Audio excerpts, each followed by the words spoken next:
doing? I'm trying to harness solar power. What are you doing? Why don't you just use fossil fuels like the rest of us? No, I'm trying to save our world. Plus, I've heard that solar power has been pretty helpful for thousands of years. Pause.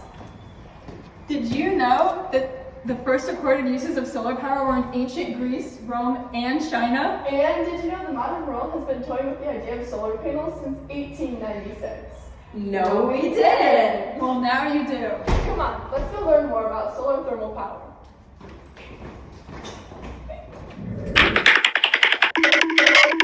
What even is solar thermal power?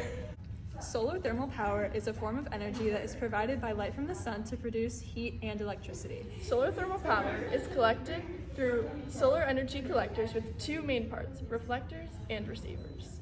Reflecting and receiving through what? Sunlight. Reflectors capture sunlight and direct it towards the receiver, which is how the system collects energy. Reflectors like the things on my bike? Not quite. Well, that's cool either way. But what's wrong with the energy we have now? The energy we have today isn't renewable. If we want our planet around for thousands of years, solar thermal power is the way to go. There aren't any CO2 emissions released during this operation. How long can we use solar thermal energy for? 1. Basically until the sun dies out. That is, hopefully, a really long time. Okay, but what are the other benefits of using solar thermal energy?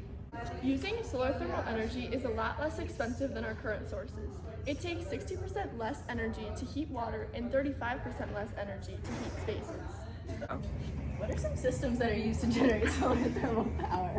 The first type is the linear concentrating system, which includes long, rectangular mirrors that collect energy from the sun. The second type is solar power towers, which are flat mirrors called heliocysts that track the sun and reflect sunlight onto a receiver that is located at the top of the tower. The third type is the solar dish, which is a dish with small, flat mirrors that direct sunlight onto a receiver. Well, what does that mean for us? I think it means houses are gonna look a lot weirder with all these panels on them. Nah, they're a lot cuter than a world without energy. And they look a lot better than a world full of smoke. A world without energy? A world full of smoke? That sounds terrifying. So how do we use it? Good. It is terrifying. Thankfully, the switch is easy, and we will be using natural, renewable energy. Solar thermal power can be added onto any existing system, making this switch even easier for our world. Well, in the winter, there's not much sun. How would we have energy around? And at night, I know I turn my lights off when I go to bed, but what about before that? Many of these systems have thermal energy storage, which allows energy to be stored during the day so we can use it for electricity at night and during cloudy weather. This means we can use it year-round. I never knew this wasn't a light topic. Turns out, it's pretty powerful. And now you know.